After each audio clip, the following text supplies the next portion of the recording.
Okay, we are Mayor about to Wood, go check live. in.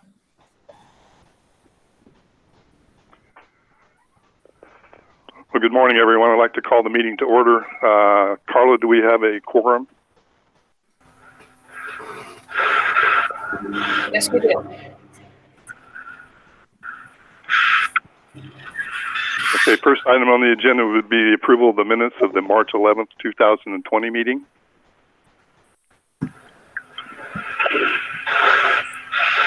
I, Phil Jenkins, make a motion to approve the minutes. Second. Mayor Wood. Okay, we have a motion and a second. All in favor say aye. Aye. Aye. Aye.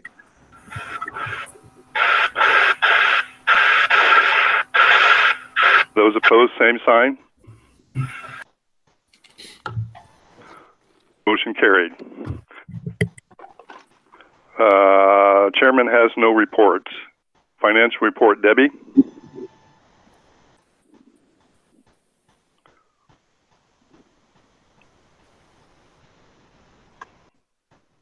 Good morning. Can you hear me?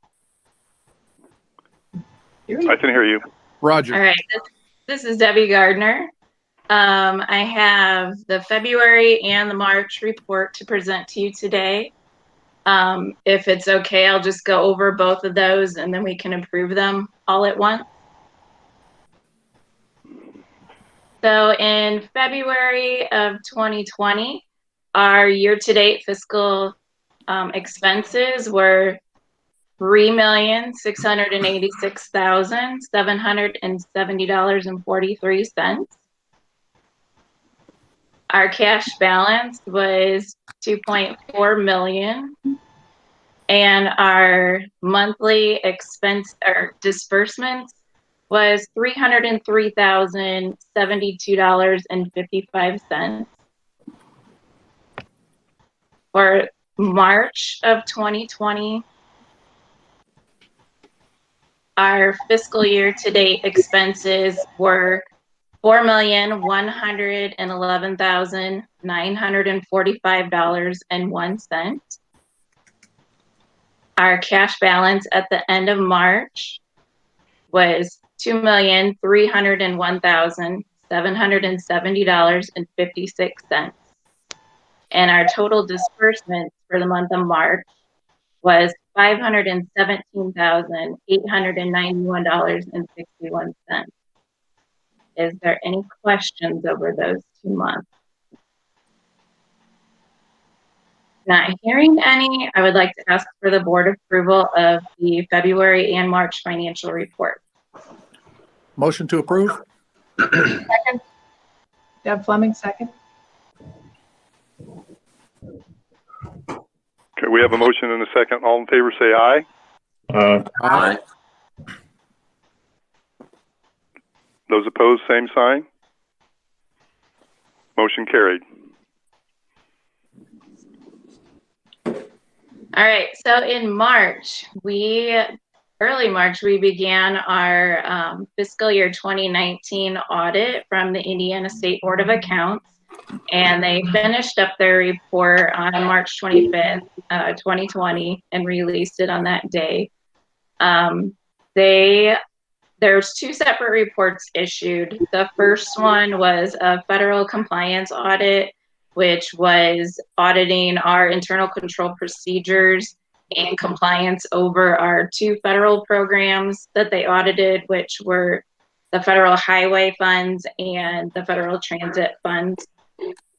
For both of those, there was no material weaknesses found, and they determined we were in compliance with both of those federal program regulations.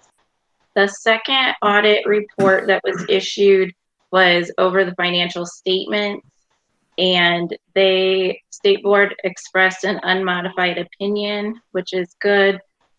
They determined the financial statements were presented fairly and showed accurate position of MACOG at year end June 30th, 2019. Are there any questions? this is not a question, but I did at this point in time want to thank our accounting staff for all of their hard work to have a very clean audit this year. Continues their kind of continual legacy of having really good controls at the organization, and just wanted to express their thanks. And they had a little bit of an undertaking because State Board of Accounts wanted to get this audit done extremely fast, which we appreciated. Hopefully that'll be reflective in State Board of Accounts bill. But really wanted to thank them for all of their hard work. Thank you. At this time, I'd like to ask for the board's endorsement of and approval of the fiscal year 2019 audit reports. Moved.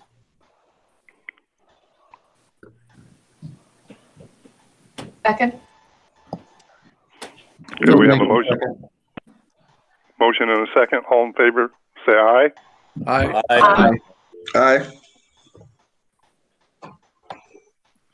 Those opposed, same sign. Hearing none, motion carried. Secretary report, Mark Center.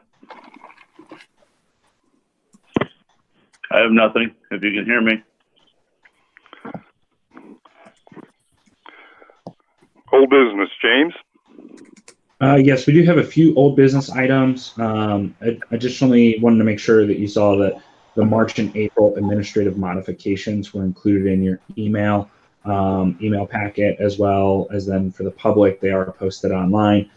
So the administrative modifications are just minor corrections or changes that the board has given staff authority to make. So they do not require any action. They are just informational.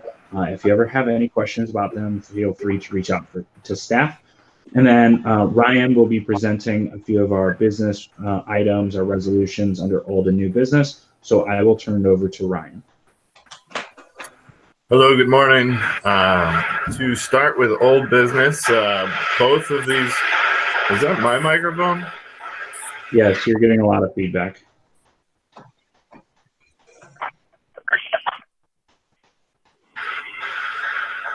I don't think it's me. Okay, well, I can present them if you want. So for Resolution 1420, this is a project sponsored by Elkhart County. It is for Bridge 152 on Mishawaka Road over Yellow Creek.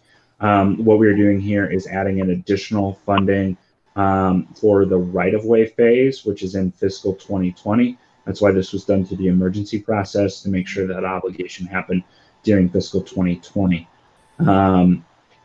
That is Resolution 1420.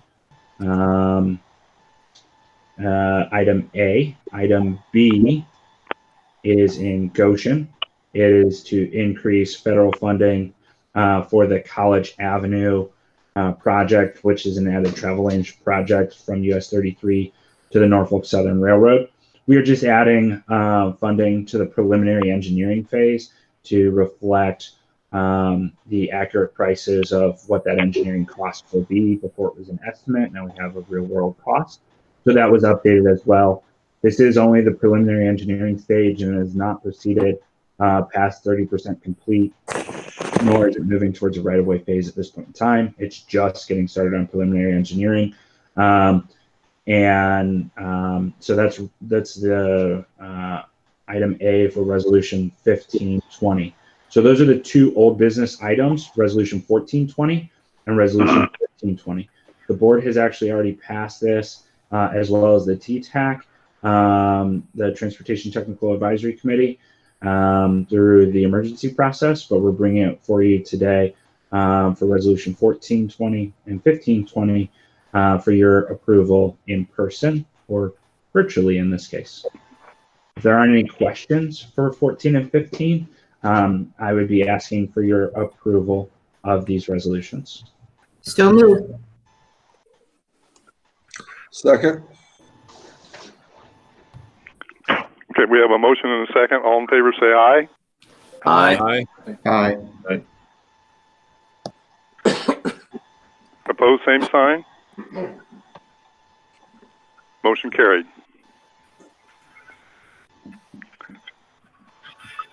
I think my microphone's fixed now. Do you guys hear static? All right. Still static. Yeah, it's still staticky. I apologize. I'll just keep going for now, Ryan. We're All good. right. Thank you. Yep. So resolution 1620, this is the first item of new business. Or is this still? Yes, this is the first item of new business. Resolution 1620 has items A, B, and C. Item A is in Elkhart County. It is on Bridge 145. This is a bridge rehab or repair. Bridge 145 on County Road 26 over Bago Creek. We are adding in the preliminary engineering phase, which would be for fiscal 2021, and the right-of-way phase for fiscal 2023. That is item A. Item B is also sponsored by Elkhart County. This just involves some clarification here. So this project, County Road 13 at Norfolk Southern Railroad, was a project that MACOG assisted Elkhart County with an engineering study, and we were then going to fund it with federal funding. However, the state created the local tracks program, and this project successfully received local tracks funding. The project, which is all state money. So we are removing our federal project. So that's what is being removed here. And what had already been added previously was the state-funded project. So this project is still happening, just with different dollars. And so this is really just a cleanup item. So item B is removing the federal funding of this project, since it is already funded through the state program. So that's item B. Item C is in Kosciuszko County. This is on Bridge 30 on Beer Road over Turkey Creek. It'll be a bridge rehab or repair. The preliminary engineering for the project will be in fiscal 2021, with the right-of-way being in 2023. That is resolution 1620. I can answer any questions related to those resolutions, or I would be seeking your approval. Motion to approve. I'll second. So we have a motion and a second. All in favor, say aye. Aye. Aye. Aye. Hey, Those opposed, Ryan, hey, quick question. What happens to the dollars for the item B? What happens to the Fed dollars that are moved away from that project in Elkhart County? Yeah, Mayor, that's a great question. So those dollars are not lost. They will be reprogrammed onto a new project during a project call. And I believe these funds were already reallocated to, it just so happened during the next call that they were reallocated to the County Road 17 project in Elkhart County. That's not always the case, that it's just a swap of projects. Just happened to be the case here, but we always retain those funds. They aren't spent or anything like that, and so we always have the ability to assign them to a new project if they are our urban area funds. If a local government had rural area funds from INDOT and they ended their project, they would go back into the INDOT pool, and INDOT would have ultimate control over reassigning those funds. So hopefully that answers your question. It does. Do we as a group reassign the funds, or the ones that stay in our county, or how does that work? Yeah, so we go through our process in order to do it? Yeah, so the way that our project selection process works is that usually each fall we have a solicitation where all the local governments within the urban area, so you're talking about South Bend, Mishawaka, Roseland, Osceola, Elkhart, Goshen, and then Bristol and then the urban portions of the counties would be able to apply for those funds. During that application, we receive all the information about the projects. We have a scoring criteria Staff goes through the scoring criteria. Project recommendations are made to the board, and it's ultimately the board making the decision of those projects to fund. However, there is always a staff recommendation. All right, thanks. Absolutely. Mr. Turnwell, this is Jamie Woods, attorney for MACOG. So there was a motion made to approve. There was a vote in the affirmative. There was a call for a vote for those opposed. And then we had some intervening questions. Just for purposes of the record, if all those that would be opposed can signify at this time. Seeing none, I just want to make sure the minutes were clean. Thank you so much. Thank you very much. Okay, motion carried then. All right, the next resolution is Resolution 1720. 1720, this resolution has two items, items A and B. Both of these items are sponsored by the Indiana Department of Transportation. Item A is on US 6 from State Road 15 to US 33. You'll see on the slide that it references an HMA overlay. HMA stands for hot mix asphalt. So this is a preventive maintenance, kind of like a road rehab project. And the PE is, so the preliminary engineering is for State Fiscal 2021, with construction being State Fiscal 2024. Item B is also on US 6, and it picks up at the US 33 West Junction and goes to State Road 5. It is also an HMA overlay. So really this is one large project that kind of spans that southern section of Elkhart County on US 6. And the item B is preliminary engineering in 2021 with construction also in 2024. If there are any questions, I can answer them at this time about Resolution 1720. Otherwise, I'd be asking for your approval. Phil Jenkins make a motion to approve Resolution 17-20. Mark Root seconds. Okay, we have a motion and a second. All in favor say aye. Aye. Aye. Aye. Those opposed, same sign. Motion carried. All right, Resolution 1820, if I've correctly looked at it, has items A through D. Item A is in South Bend. It is on Olive Street from Indiana Court to Tucker Drive.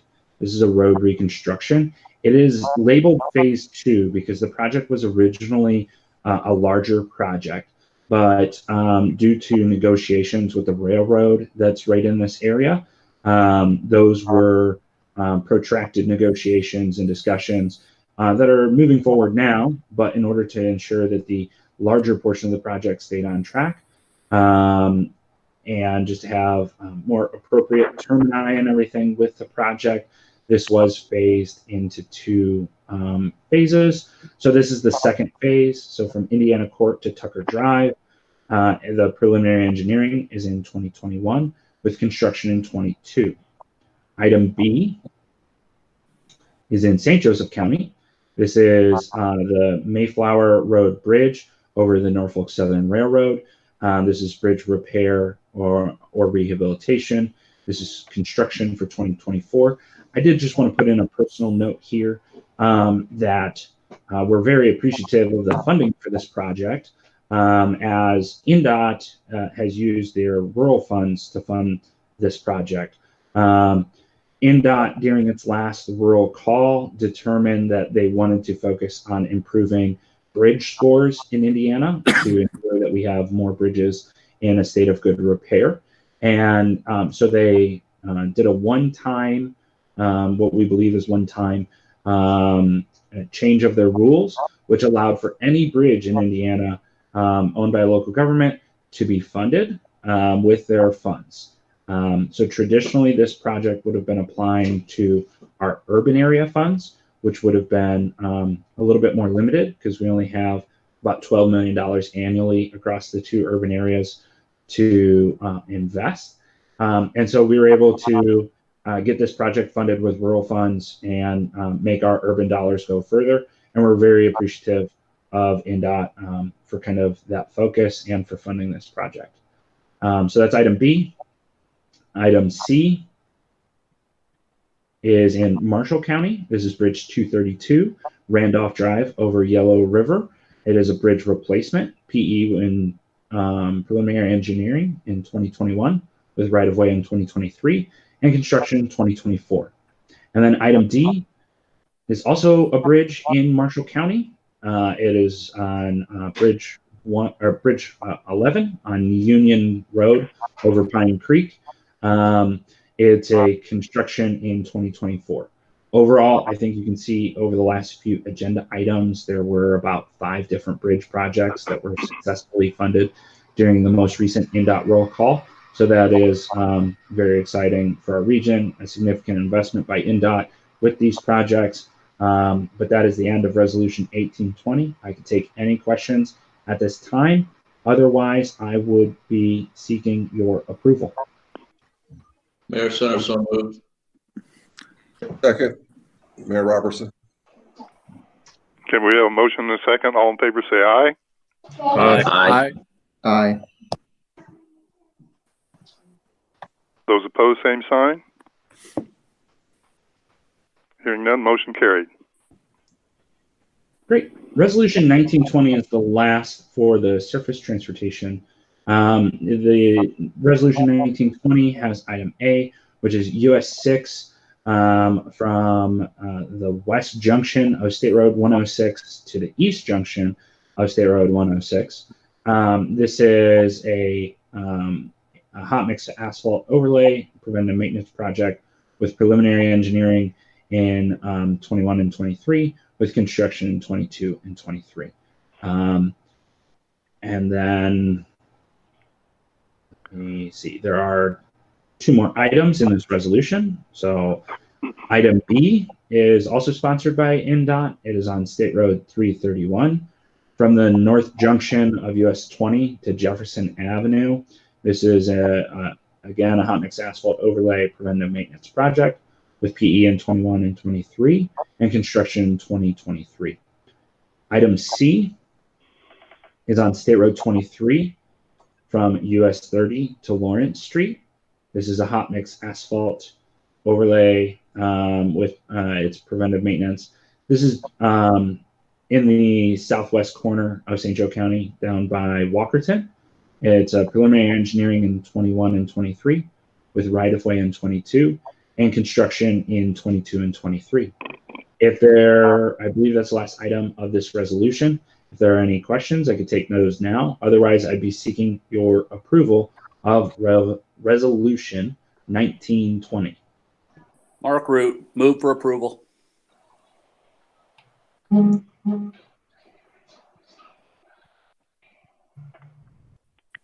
Susie Wyrick, second.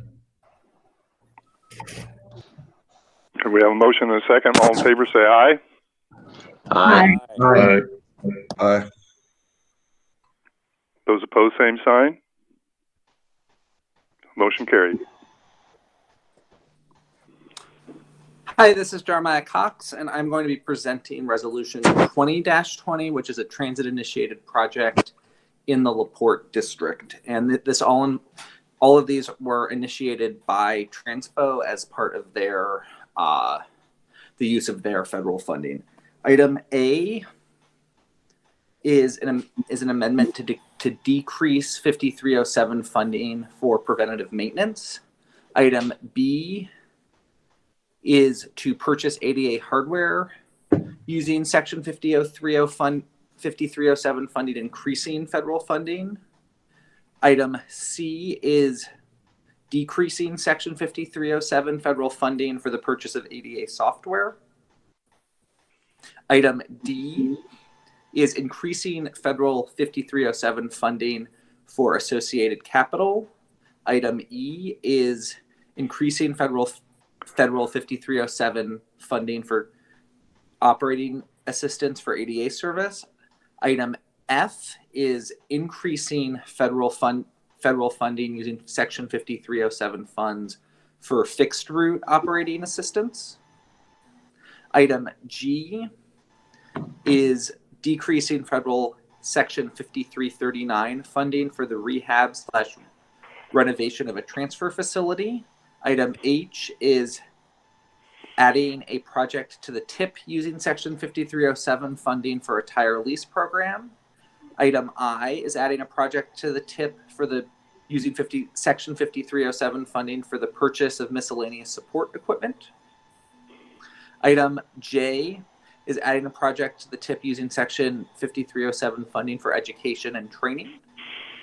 Item K is adding a project to the TIP using Section 5307 funding for the purchase of a less than 35-foot vehicle.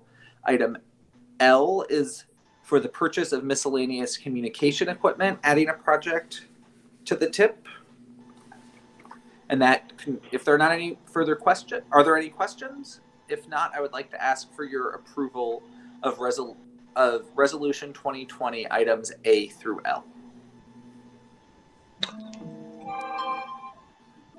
Mayor Rob Robertson, approve, or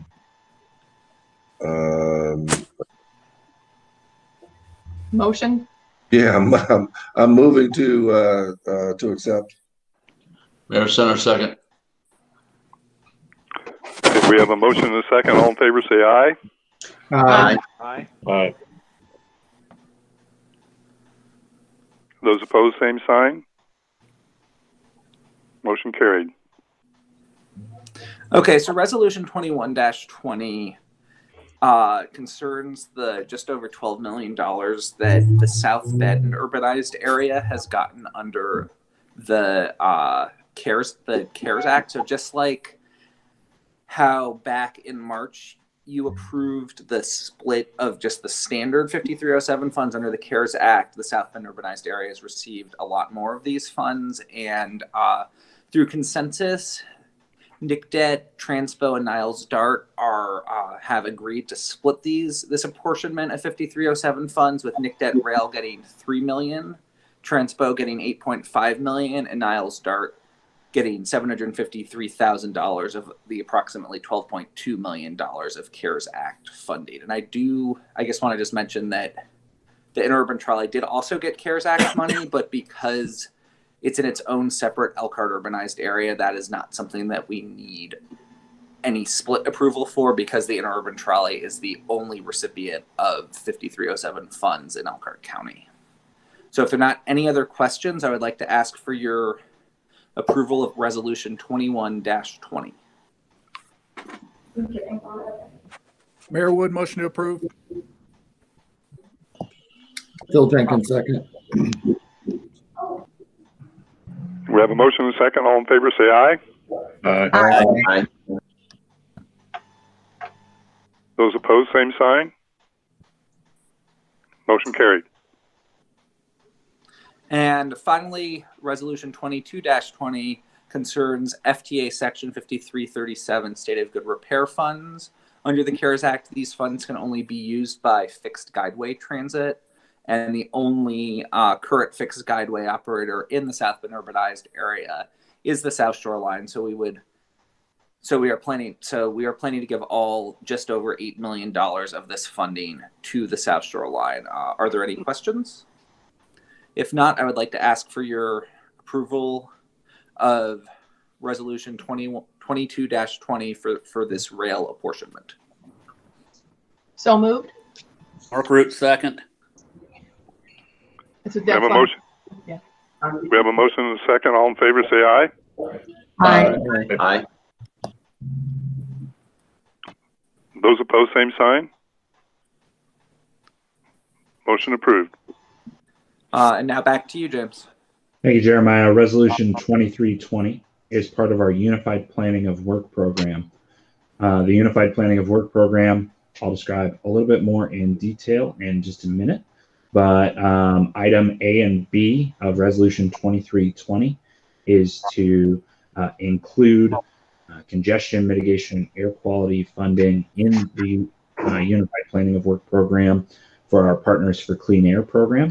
The Partners for Clean Air program focuses on public education to encourage individuals and businesses to voluntarily take efforts to reduce their emissions, as well then as our Partners for Clean Air program has an annual luncheon, and the Partners for Clean Air program has the Green Fleet portion of the program, which focuses on advising municipal and local government fleets, as well as public schools, on how to consider alternate fuels and to make that change in their fleets, or to reduce their emissions as well, different technologies that they can use.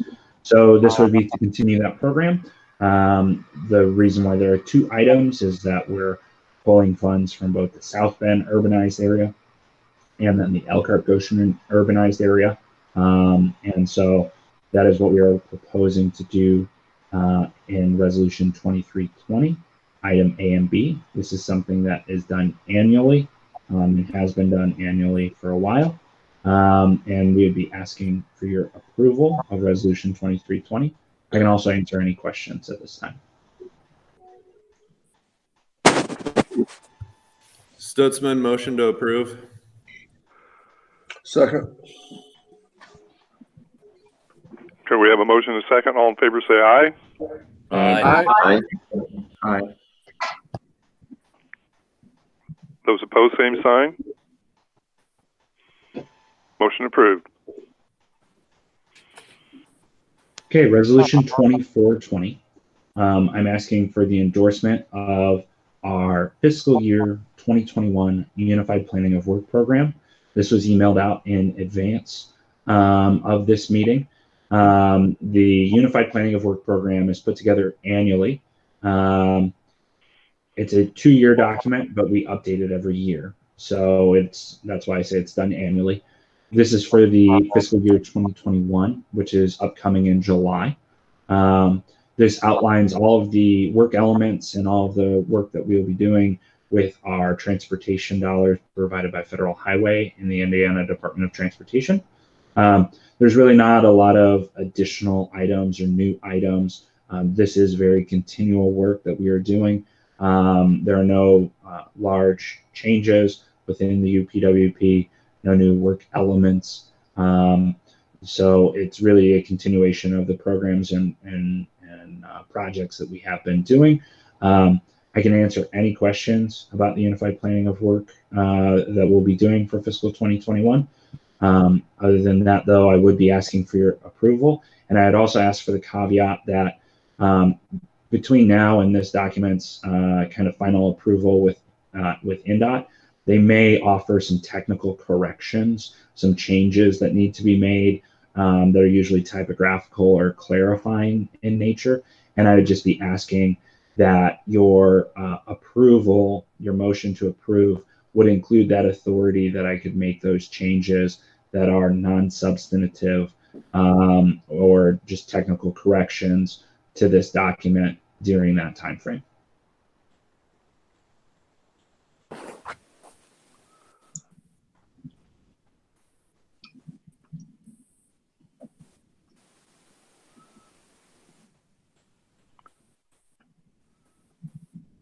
Is there a motion to approve? Mayor Center. Mayor Center, second. We have a motion and a second. All in favor say aye. Aye. Aye. Those opposed, same sign. Motion approved. Okay. Staff update, James. Thanks, Councilman Wiggins. So we wanted to provide, I know there are a lot of different information going on right now related to COVID-19, and we wanted to make sure that you're aware of various resources that are available and talk briefly with you about those. So I'm sure many of you are aware of the CARES Act. That was the Coronavirus Aid, Relief, and Economic Security Act that was passed by Congress. In that, there are funding for multiple programs, funding for the Community Development Block Grant Program, which many of our entitlement communities, the larger cities, have received those funds and have started allocating those funds. There will also be community development block grant program funds for the rural areas. So we wanted to make sure that you were aware that those funds are there. There was about $5 billion provided to the community development block grant program. And so I do not have offhand the numbers that Indiana will receive through the Office of Community and Rural Affairs. They have allocated some of those funds for COVID-19 response, but then there will be a larger disaster supplemental, if you will, that communities can apply for. So we wanted to make sure that you are aware of that moving forward. Additionally, there was within that program 42 billion provided to aviation in the transportation sector, as well as 26 billion provided to ground transportation, which 25 of that billion was used for public transit. And so that is related to the about $20 million in the South Bend urbanized area that you just approved today, that will support public transit providers. All of that funding is 100% federal funding, no match required. The transit providers can even back bill on expenses that they've previously incurred from January 20th moving forward. So that will help support public transit.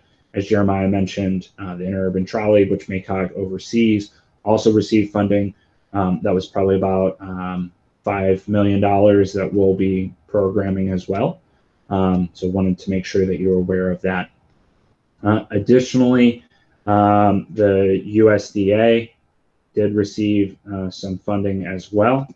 The USDA received $145 million. That's divvied up amongst multiple programs for, say, rural business cooperative services or telemedicine programs and distance learning that they have. But the lion's share, $100 million, will be provided in grants to the Reconnect pilot program, which is focused on broadband services to rural areas to meet FCC standards of 10 megs down and 1 meg up. So that is some of the brief highlights. The last major highlight of CARES Act funding is that EDA received $1.5 billion. So EDA is the Economic Development Administration. They received $1.5 billion. That has to be spent through September 30th of 2022. The EDA just released their notice of funding opportunity on Friday. Just to give you some size and scale to this funding for EDA, EDA as an agency across the country receives $250 million annually. So this is about 5 times their normal allocation, as well as then they do have their normal allocation that they'll still be awarding.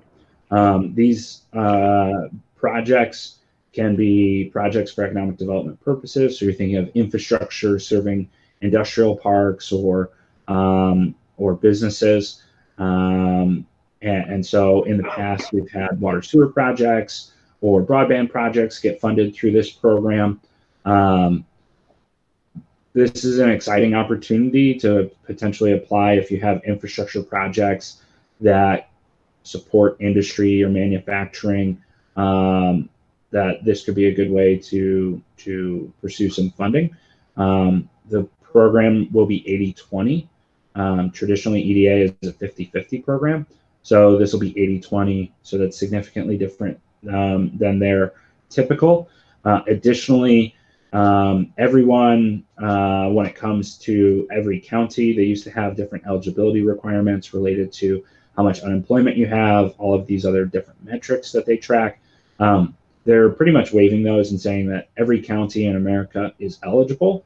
And the eligible entities typically are local governments, nonprofits, public universities, or tribal governments. So if you're any of those and you have potential projects, please reach out to our staff. We've already had probably like I want to say 6 project meetings with different potential sponsors and talking to EDA about its potential fit with their program. So please reach out to us on that. Additionally, EDA has informed us that we will be receiving a supplemental allocation that they're calling an institutional capacity grant. They're providing those to all of their EDDs, so the economic development districts like MACOG.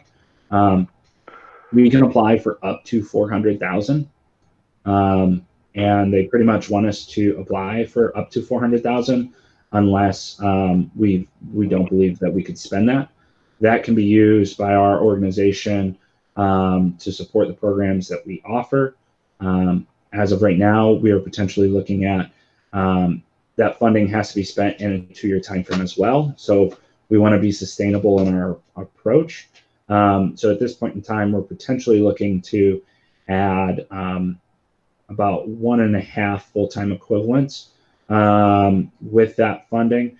The primary portion of that would be an additional community development planner who could focus on grant writing, both with EDA, OCRA, USDA, grant administration, those kind of matters.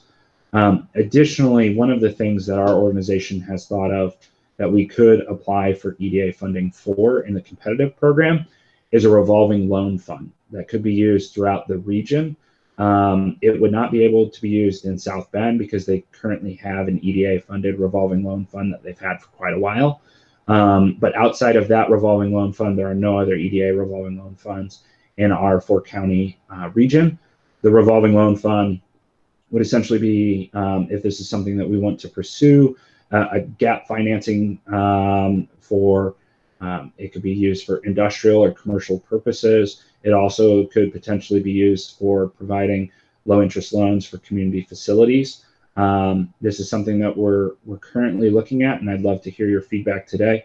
We really don't have a lot of meat on the bones or have a proposal, so that's not why it's an agenda item. This is much more informative and for discussion, but that is something that we are looking at. And then with the institutional capacity funds that we receive, those 1.5 FTEs could help support that revolving loan fund and help market it in a very sustainable fashion. So that's what we're looking at right now. I know this morning we shared the RLF concept with a few economic developers in the region, and there was some general interest. So I'd love to hear your feedback if you have any, or I can always talk with you after the meeting. But it is something that we are starting to put some concepts together for. So that is the brief highlight of the CARES Act. The other resource that you should have received as well is that the Indiana LTAP, the Local Technical Assistance Program, put together a very, very nice webinar related to the transportation funding, gas tax, potential impacts, and how that may affect your MVH, LRS accounts, and that your current May distribution might start to see that that impact as over the last 60 days, folks have probably been consuming less gasoline. And there's a very nice webinar, and we would encourage anyone who's working with transportation funds to go take a look at that. Those are the items that I had for the COVID-19 resources. Happy to answer any questions, but wanted to make sure that you all were briefed on that. I know we've sent it out in various emails, but there is a lot of information flowing right now. So we wanted to make sure that you heard it from us as well during this meeting. James, Mayor Center here, just for follow-up. Not sure if you realize it or not, but OCRA has suspended the Stellar program for 2020. Yes, I had heard that OCRA was suspending the Stellar program for 2020, largely because right now they're repurposing a lot of their funds for the COVID-19. They awarded 62 different local governments with different COVID-19 projects. I know Marshall County and Kosciuszko County were both funded. And then there's just a lot of uncertainty related to local government's ability to match and all of those things. And so I think it was probably in their the appropriate move to pause that program for this year.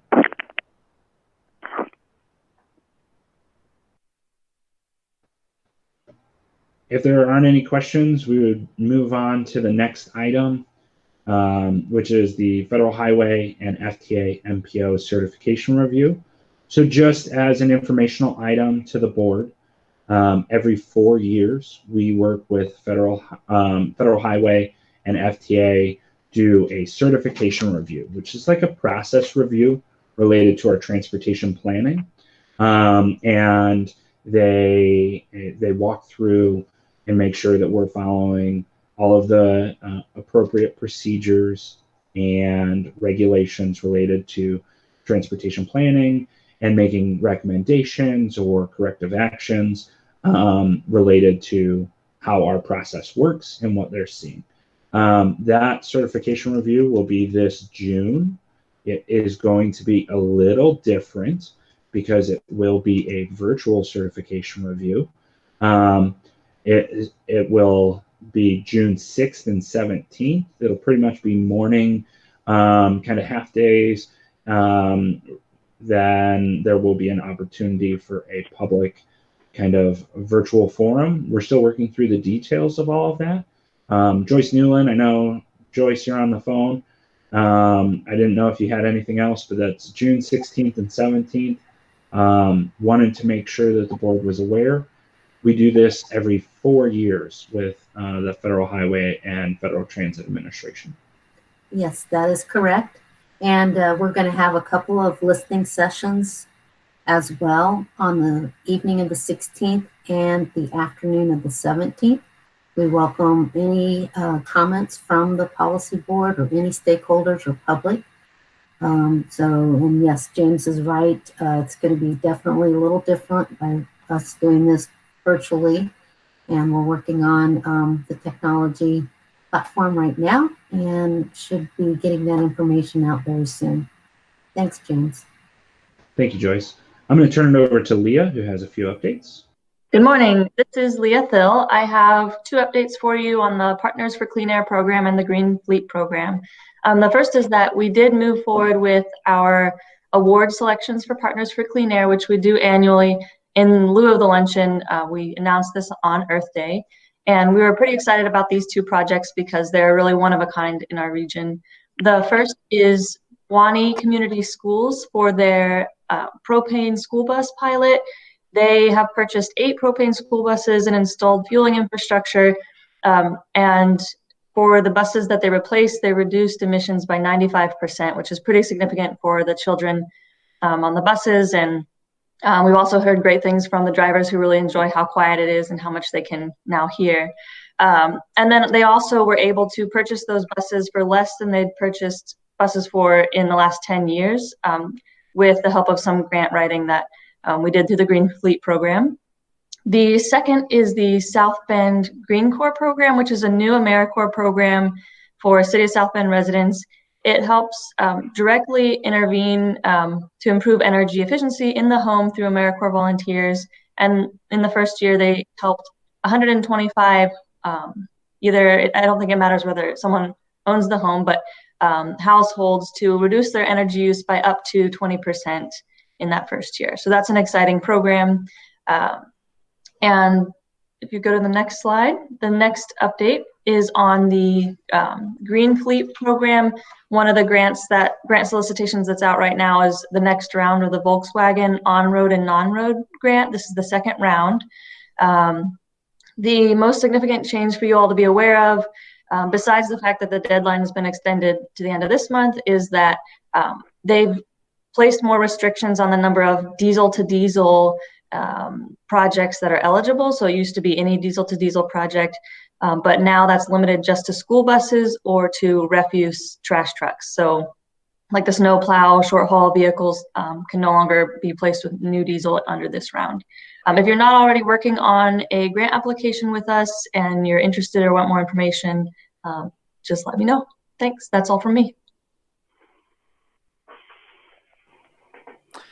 This is Jeremiah again, and I just have a brief staff update on some changes that we've made to primarily the Yellow Line trolley due to the COVID-19 situation. So Transpo was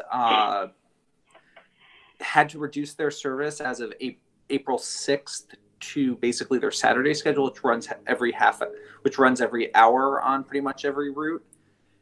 This was primarily because they were facing staffing shortages. Luckily, at the Trolley with our service provider, we have not faced those things, but we wanted to still maintain half-hourly service on our yellow line from downtown Elkhart to Elkhart General Hospital to the Walmart and all the way to Mishawaka. In order to do this, we realized that the only viable solution was to actually now run our yellow line all the way, providing one-seat ride service in conjunction with Transpo Route 9 from downtown Elkhart through Mishawaka all the way to downtown South Bend. So if you see a trolley in South Bend, that is what we are doing to supplement Transpo's new COVID-19 related schedule. And this will be in effect until Transpo is able to return to a regular weekday schedule. And at this point in time, they want to continue their Saturday schedule to promote social distancing on their buses so that because they're adding additional sections of buses when they're crowded. Otherwise, trolley ridership is down. Right before COVID, we had about 8,700 weekday riders on our fixed route. The lowest point was 4,600 in mid-April. We're currently up to about 5,000 last week. And we expect those numbers to go up continuously as Indiana slowly reopens and additional services reopen that residents can access. If there are any other questions, I'd like to send this on. Sure. Question. How are we applying mitigating guidelines on the trolley? Oh, yeah. Most certainly, Mayor Robinson. So since the end of March, we've been only allowing riders to board through the rear door, and we've suspended fare collection. So this just removes that point of contact with the drivers at the front door. As we've looked at ridership's been fairly low. So we believe that there's been, that riders can socially distance on the trolleys. We've provided personal safety equipment to all of our drivers and hand sanitizer. We're currently not planning to most likely reinstitute fares until we can get basically a plastic divider between the driver and passengers as they board and pay their fare. So we're continuing to plan to waive fares for the foreseeable future. At this point in time, we're not electing to have any sort of mandatory mask requirement, primarily because Elkhart County hasn't advised that and because we don't want to get into any major confrontations between our drivers and passengers. Yeah, additionally, the service provider has increased the amount of cleaning that's being done on the vehicles, and drivers are equipped with cleaning materials as well so that they can clean the bus throughout the day. So, I mean, you have multiple policies that have been instituted, a lot to protect the drivers, to make sure that they're operating in a safe operating environment.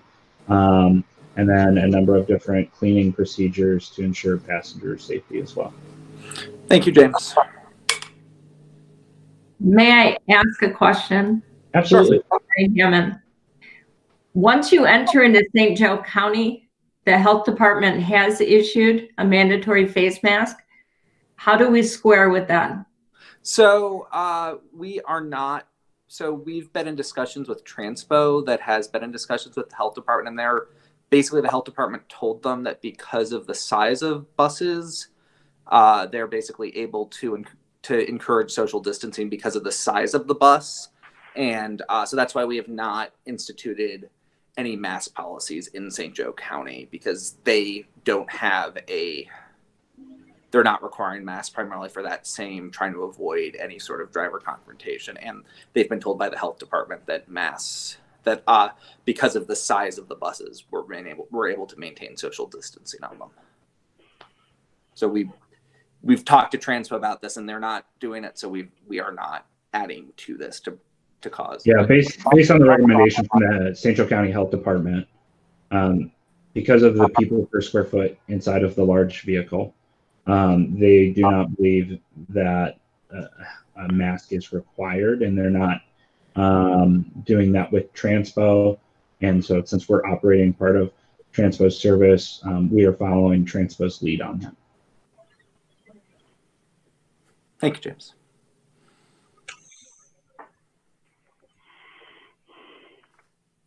Good morning. This is Elena Parrish. I have a quick update on the grant that MACOG had received working with Bike Michigan Coalition and Purdue Extension to bring a league cycling instructor seminar to the region, which essentially would increase our capacity to have some more bike education in the Fort County region using some volunteers from throughout the communities that have been trained on how to best present these materials. Our original scheduled date for that was in late June, and due to the current circumstances, we are unable to host that, and we have decided to push that back. We are evaluating the ability to hold it in the fall, but right now we're not sure if we will, just based on following the national guidelines and local guidelines here in Michigan and our ability to keep everyone safe. So we will keep you updated as we learn more, but we are hopeful for the fall, and hopefully we'll be able to have some more bike education in the community. Thank you. Good morning, this is Caitlin Stevens, and I just have a few updates as well. The first is regarding the Equitable Mobility Action Plan. We summarized some of kind of the feedback that we had received during the countywide focus group meetings, and there were several themes that came through those meetings.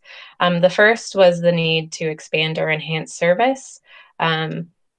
A lot of discussion revolving around night and weekend service, both for fixed routes as well as on-demand service. Also identified some new service needs that exist in the region. Some of those include a flexible fixed route in Plymouth, a central dispatching system in Kosciuszko County, as well as additional routes to serve Goshen in the interurban trolley. Additionally, there was discussion around the need for improved accessibility, so ensuring that we have good infrastructure in place, including sidewalks and bike lanes that are all ADA accessible, so people can connect to goods, services, and the transportation network. And then some other themes include how we market or communicate the services that do exist in our region, and also promote the awareness of what is there. And then the last is kind of a lack of resources, so funding to be able to expand and enhance what we currently have. And so those are a few of the themes that we identified. We're continuing to kind of touch base with different stakeholders in the region to ensure that we've captured everybody's feedback. And then the next stage of this plan will be going to really identify the strategies, policies, and programs that we can implement to address some of these barriers for transportation in our region. Another item we're working on is developing a program for a tactical urbanism lending library. So we're viewing this as a good opportunity to kind of test out different transportation projects without committing a large portion of funds for permanent infrastructure. And so these projects can include things like bump outs, traffic circles, temporary bike lanes. But currently we're developing the list of materials that we'd like to procure. So if you all have projects in mind that you've been considering that may be a good opportunity to use some of these materials, we'd be happy to hear what those projects are, so we can have a better list of things. We're hoping to roll this out this year. And my last update involves the Indiana-Michigan River Valley Trail. This is the trail that travels all the way from Mishawaka into Niles, Michigan. Last year, we completed the branding and wayfinding signage guidelines for the regional Crossway Trails brand. And so we're looking at this trail thanks to a grant that we received through the Tourism Capital Development Fund of St. Joseph County to look at signage needs on this portion of the trail, and then also look to implement and install some signage. So we're viewing this as a good kind of first pilot of seeing these crossway trails signage in the grounds. And that is all I have. Thanks. Okay, next item is privilege of the floor.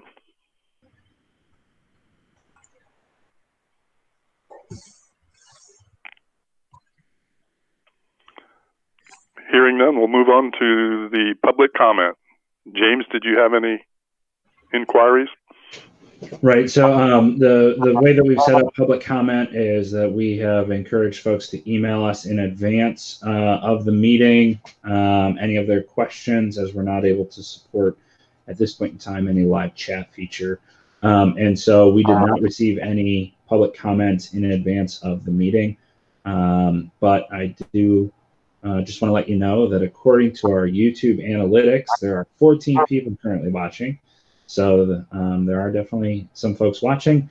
And I personally wanted to be able to thank, during this point in time, Zach Drips for his extraordinary efforts to ensure that we could support everything with a virtual meeting. And both the TTAC and Policy Board meetings have gone pretty flawlessly. And I want to thank him for everything he did to help support that. It was a large undertaking and really appreciate it. Please note that we are looking at if all of the policies stay in place from the governor related to virtual meetings and our ability to conduct them, that we would be looking at June to also hold the meeting virtually. We may have the ability to have some folks in the office, but in order to make sure everybody's 6 foot apart at the board table, we would not be able to support the entire board there. So we are looking to do a virtual meeting in June. So please just keep a lookout for that. And we have no public comments today. Okay, thank you, James. I have a question. Would it be possible to have a meeting on the 4th floor in the council room? Because that's a big room, and we maybe could sit 6 feet apart and be together there instead of. Yeah, Commissioner, that's a great idea. We could definitely explore it. I mean, it might be kind of a hybrid where some people are there in person and some people are virtual. Right. So we'll definitely explore that between now and the next June meeting. Okay, thank you. Anyone else? The chair would entertain a motion for adjournment. So Move. Second.